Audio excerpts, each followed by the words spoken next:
Hold on, I think it's the next one. Florida SWAT are in the middle of a multi-hour rescue operation after a deranged father just shot his wife in front of their own children. Go! Go! We're gonna make sure we get everybody. Go!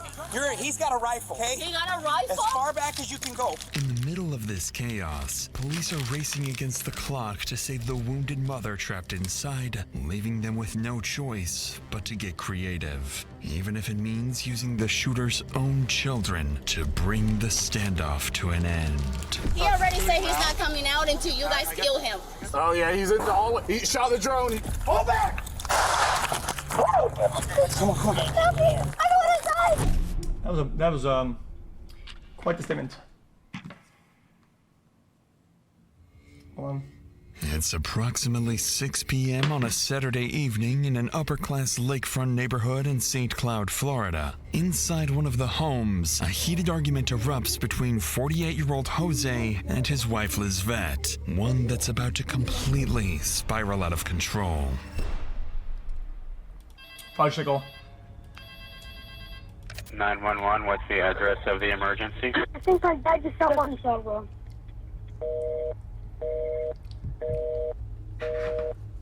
My dad is upstairs with the gun. I don't know. He went back to the room. What is your mom? He just shot her. No, he shot her. He just shot her in my bathroom. How many shots were fired? After the call disconnects, the St. Cloud Police Department rushes to respond, immediately dispatching 20 patrol cars to the scene. From what officers can gather, two siblings just watched their father shoot their mother, and they could be his next victims. The first to arrive is rookie officer Garnesh, with only 6 months of experience, and as he steps out of his car, he's walking straight into the line of fire. Go inside. Get inside your house. Get out of the way. Okay. Ganesh, hold there.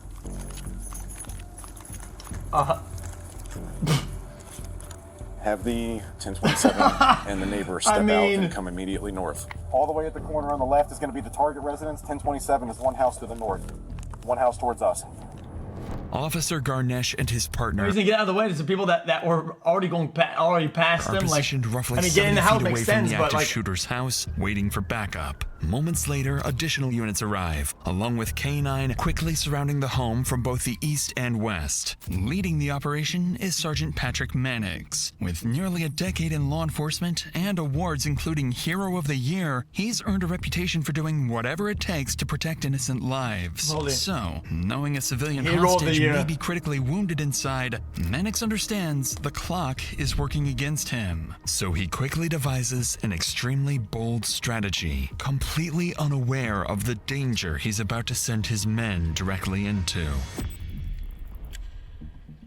The sergeant's plan is straightforward, but far from simple. Rush in, take the active shooter by surprise, and get the two children and their wounded mother out, all while ensuring no civilians or officers are injured. But as Mannix and his team approach the house, the shooter inside has a plan of his own. One that doesn't involve surrender, but instead drawing officers into a deadly ambush. Okay, let's move.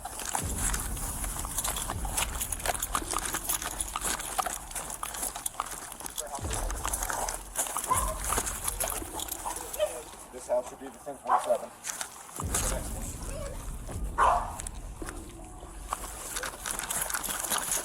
Yo. Nice house. yeah, I mean, punch this goal. Almost done though.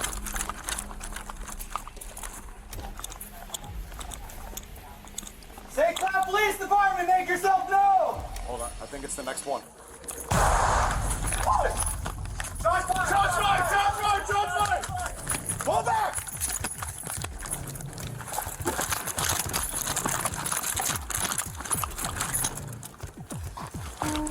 Barry, can you make sure I don't have any blood on me anywhere? Because he's shot at me. I didn't feel anything, but all right.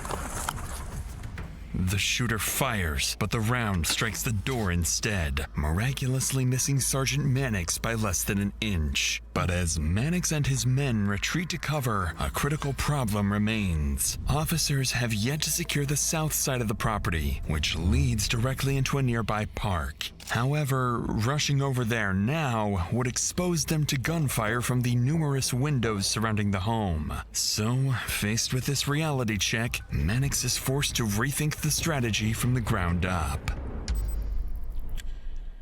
With tension rising by the second, SWAT finally arrives on scene along with a sniper and a drone operator, giving Mannix his best chance yet to contain the shooter. And, as fate would have it, the most dangerous assignment, securing the back of the house, falls to Officer Garnesh. So with a wounded mother and 2 children still trapped inside, this rookie officer is about to face the most dangerous moment of his career. Somebody go to the back. Go to the back. Take 2. Come on, roll. Come on. Go with him, hold on.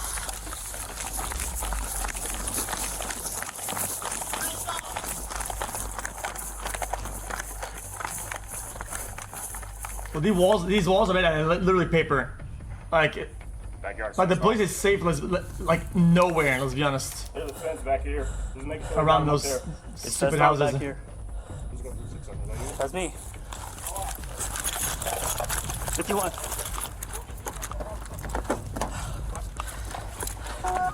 Resident 2760. This is the St. Cloud Police Department. Come out with your hands up. I'm gonna duck down here and cover the. I don't like standing right Chat. 7'6" is not 6'7". Yeah. You just hold low like that.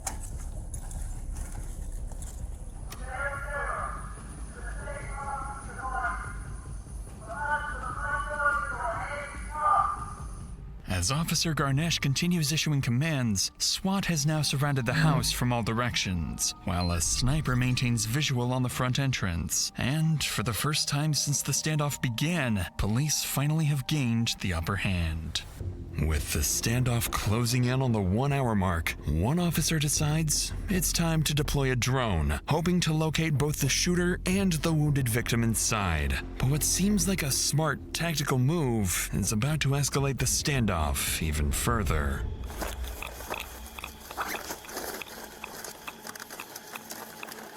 Holy, you got the VR? Nah.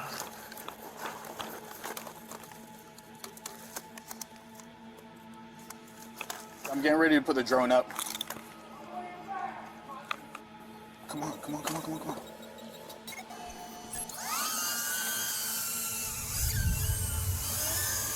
you see him? Oh yeah, he's in the hallway. He shot the drone. He's Wait. all the way down the hallway with that was gonna tiny. That was gonna have a really small target, though, no? Don't worry about it. I mean, that's a pretty crazy shot. Well, it's not crazy, but it's... Well, you can see through the front door. You can see him. Yeah. Despite successfully locating the shooter, the drone is shot down, making the suspect even more agitated. But even more concerning, there has still been no update on the 2 children inside or their injured mother until now. Suddenly, officers notice movement, and within seconds, the entire scene descends into chaos. We're sending people from the house just north down the street towards you, LT. LT, they're sending people our way. Don't let anybody leave. Mike, it's coming. Get it, go. Over here, come on. 264 Nautilus being evacuated.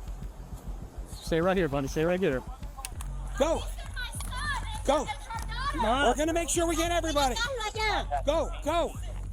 Get behind the cars, get behind the engine. Come on.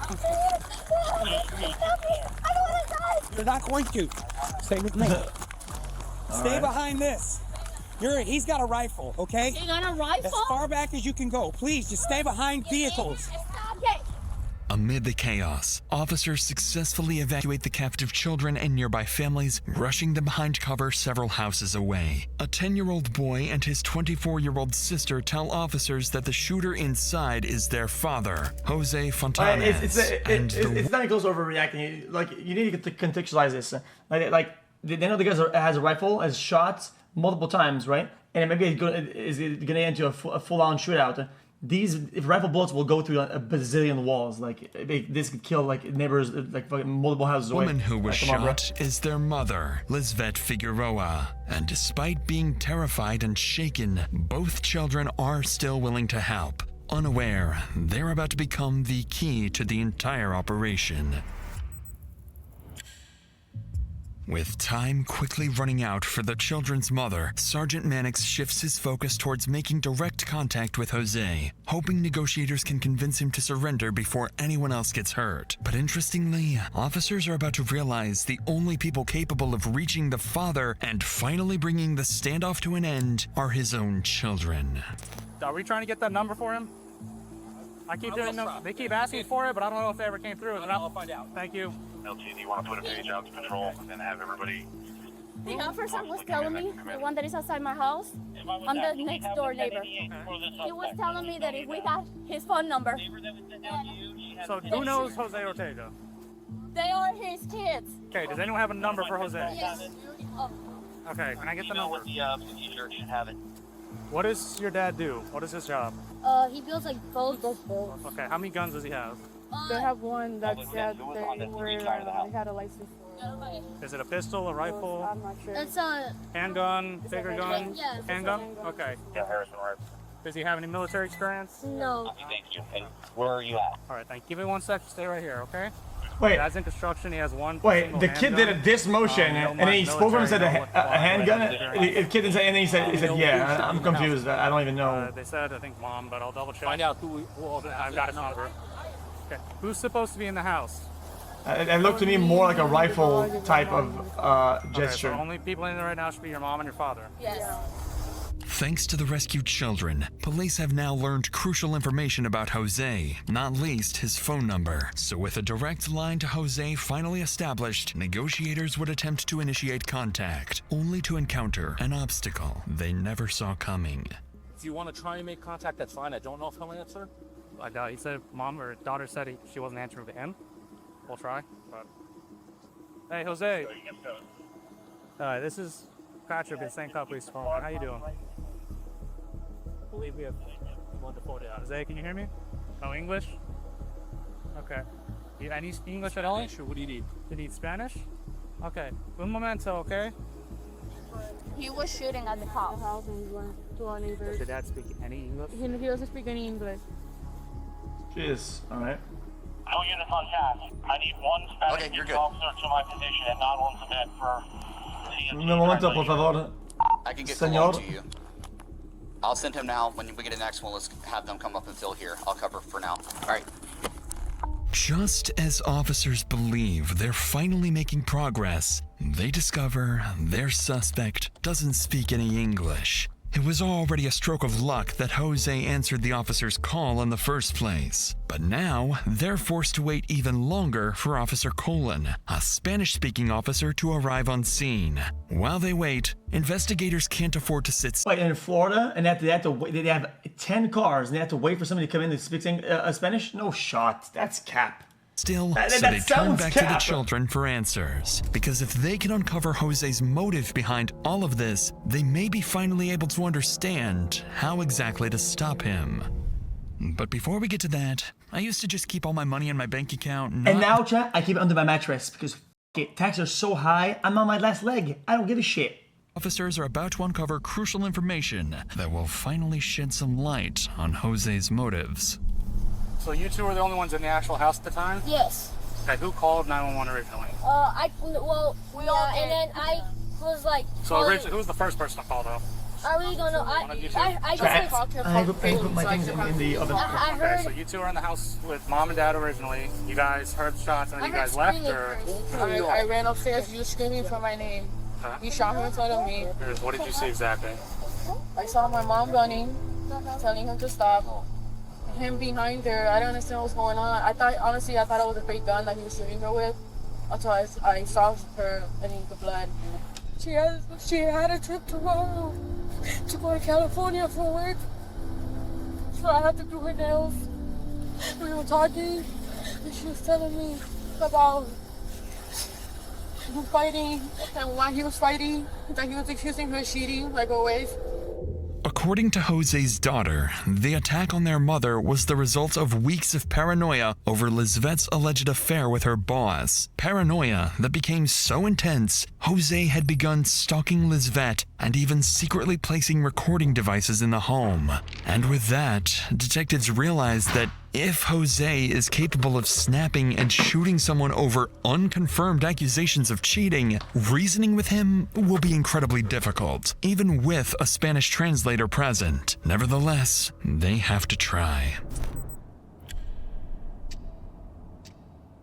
Approximately 1 hour and 15 minutes into the standoff, Officer Coleman finally arrives on scene. But as he prepares to make contact with Jose, he has no idea the shooter is about to make officers question everything they think they know about the situation and who they're truly up against. Jose, can you hear me? Jose? Jose, ¿nos oye? Jose, soy oficial Colón con el Departamento de Policía de San Clau. ¿Tú estás bien? ¿Tú estás bien? Yo estoy bien, ¿sí? ¿Qué pasó? Ok, pues, ¿qué es lo que está pasando adentro? Get some powder from it again to the wet side of that. Take some deep breaths. Not some stress. Okay? Yeah, I just really take a breath. ¿Quién más está dentro de la casa contigo? Un nene pequeño aquí. ¿Un nene pequeño? Saying he has a child with him inside. Okay, how old is the child? ¿Y cuántos años tiene el nene? 10.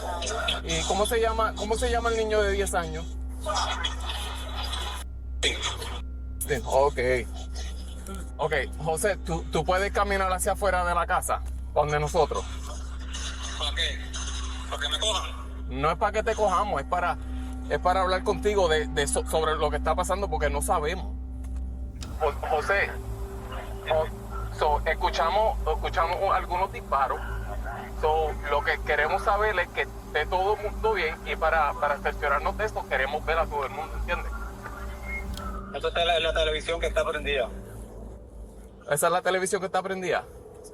¿Qué es lo que tú quieres ahora mismo? No sé, en verdad, entonces que tengo la mente ida. Sal para afuera para nosotros poder ayudarte, José. ¿Me escuchaste, José? Sí, lo escuché. ¿Vas a salir para afuera? No sé, dame un break a ver. Jose makes the bizarre claim that the gunshots officers heard were actually coming from the television inside the house, despite police witnessing him fire multiple rounds. He also insists his 10-year-old son is still inside the home, the same boy officers had just helped escape with his sister moments earlier. It quickly becomes clear that Jose is either desperately trying to manipulate police or is deeply detached from reality. Either way, negotiators don't challenge his lies and instead continue trying to convince him to step outside. But as the call drags on for the next 20 minutes, their worst fears are slowly becoming a reality. Jose has no intention of surrendering. The TV. By now, the standoff has begun taking a visible toll, not only on the officers, but also on Lizvette's children and friends who anxiously wait on the street, knowing that every wasted minute could cost the innocent mother her chance at survival. And unsurprisingly, tensions are about to boil over as one of Lizvette's close friends begins confronting officers over their strategy. I'm not telling you how to do your job, but can y'all go in? So there's a whole set of situations we have to follow, okay? But the longer it takes, the longer it's just gonna bleed. I hear you. Well, I mean, we have to be careful. Because then if we start having this, he already said he's not coming out until you guys kill him. Okay. Okay, can we get an ambulance now? Yeah, we're gonna have Please. I understand. Please. So, mira, escúchame. So, tenemos que cerciorarnos que There's podamos. nobody else in there. I promise you. I just need somebody to get he's not right at there. all. You're just brain dead. Yeah. No, what we're talking about. Just take a breather, okay? She's bleeding on me upstairs, and the longer it takes it, the less the chance she has. However, think of it like this, right? Let's say he brought one of his buddies and headed him away in there, and if he did, right? We don't know She's that. not right at all. If he No. could have, And if say he came along, he was coming in. I understand that, but we don't know that. We everything we base off start of sending facts. officers to save her, now they die, it's gonna be a whole other battle just to get her out now.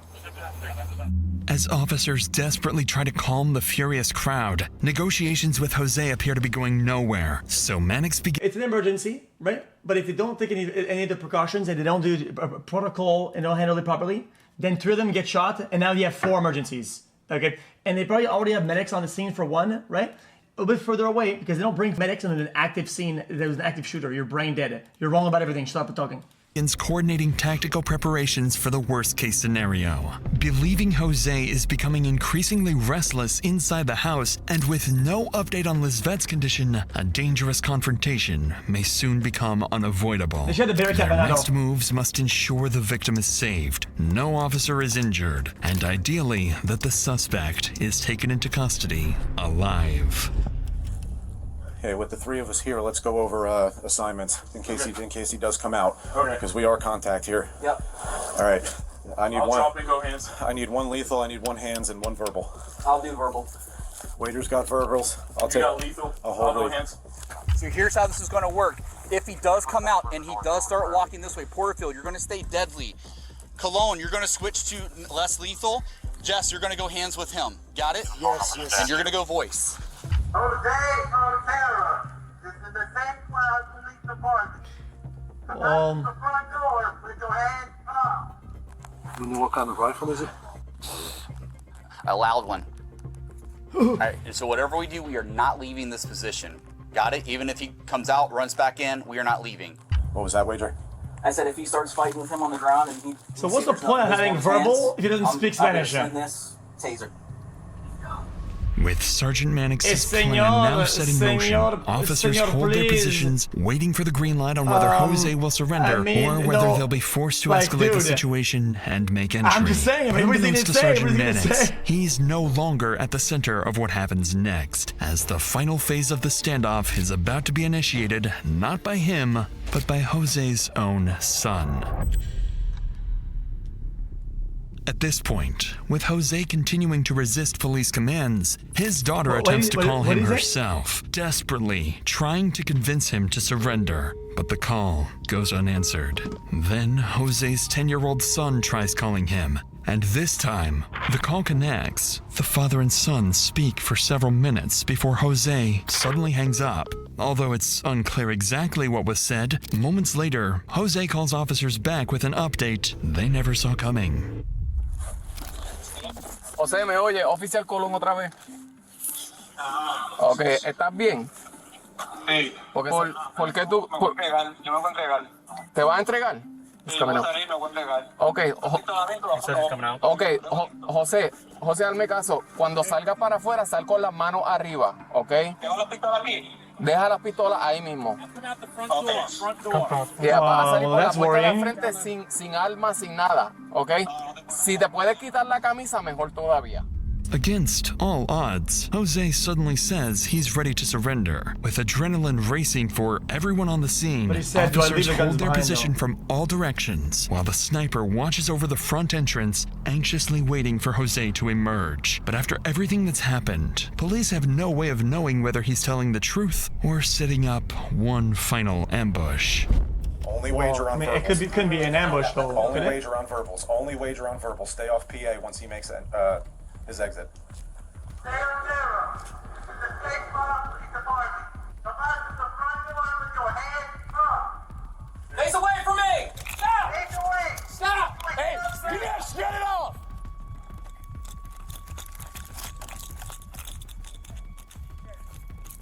Do not move. Do not move. Put your hands out! Put your hands out! Don't move! Let me stop! Wait. So he does habla.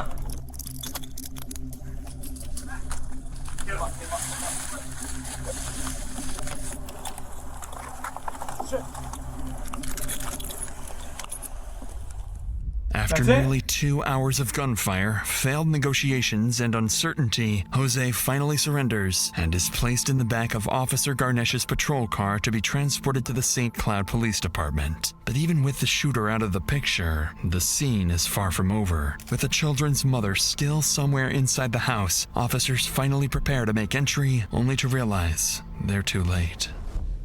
As officers move through the home, up the stairs, and into the bathroom, they make a devastating discovery. The children's mother, Lizvette, lies deceased beside 5 spent 9mm casings in a pool of her own blood. Standing beside her body, officers are left wondering whether they could have done things differently, and whether entering sooner might have ultimately changed the outcome.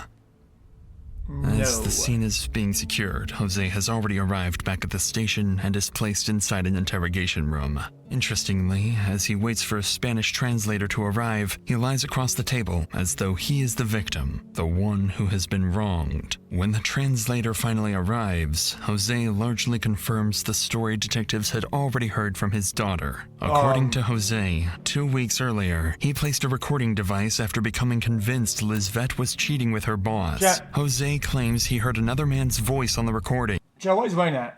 Is it A, maybe is informant? B, maybe he's got this guy's like a cartel link or something like that?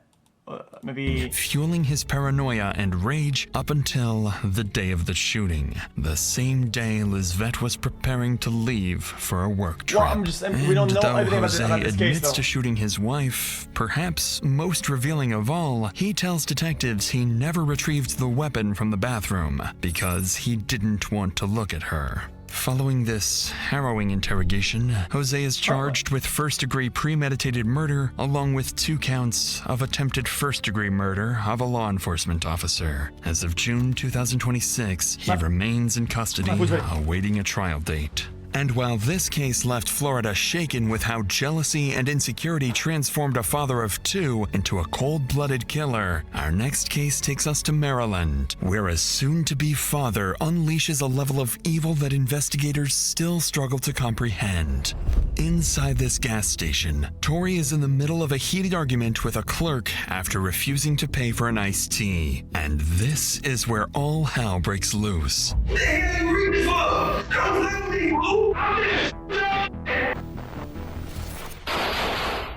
But police would soon learn this isn't even Tori's first kill, because when officers force their way through his front door, they'll uncover even more victims. Police department! Search warrant! Jesus Christ.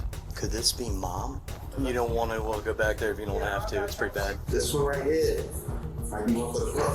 To watch this exclusive Dr. Insanity episode, along with 3 more episodes from our new Tubi series, click the link below and check it out now for free on Tubi.